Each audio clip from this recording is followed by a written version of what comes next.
Hey, what's up? If you click this video, then you must know what I'm talking about. It is about how China and the US are having this great battle between competition, and they're saying that they don't want the US to be able to procure any more advancements in America's interest because China believes the US has generational and historical context to colonization and power. Now, if you look at the whole world, there are many countries with colonial powers and things like that of conquest.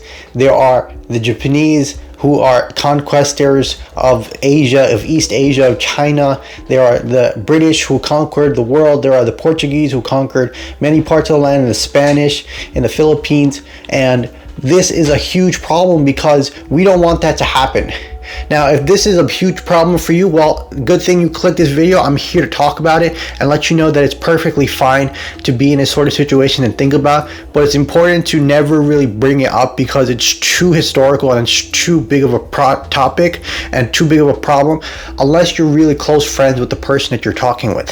So if you want to talk about how it affects Indian people or people from the Desi community, well, people look at you and they are taught about this in school. They're taught about how the British colonized the Indian subcontinent and how the US has fought for independence themselves from the British colonizers. And this is going to affect you because a lot of people know about the colonial history from where you're from. And maybe the first impression that you make, besides how you come across saying how you are or who you are, well, they might get the first impression of being that you have been colonized before by the British, and it is their historical ancestry that has given them the power to say that, hey, you are sort of in this position where you are going to be undermined. There's a lot of people who have been undermined even without the colonial history. For example, there have been the Chinese who have been undermined for their beliefs in communism and things like that in the world, and they've always been in a sort of humanity sort of mindset, giving cheap and affordable products to people,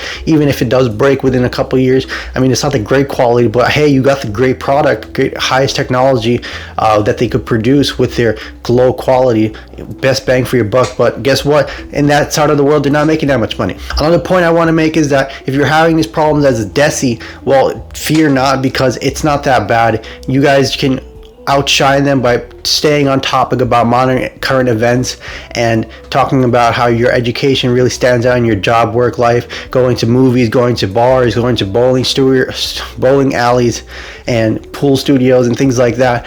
Those are great places to go to and avoid conversation like this. But to be like this on social media, where a lot of social media things are filtered, you're not going to be able to talk about it unless you're really close friends with somebody. So I suggest you guys make and get really close with people and not really go out of your way just specifically to talk to them about this one topic of the matter, and hopefully that you guys come out on top. If you guys like this video, please like and subscribe.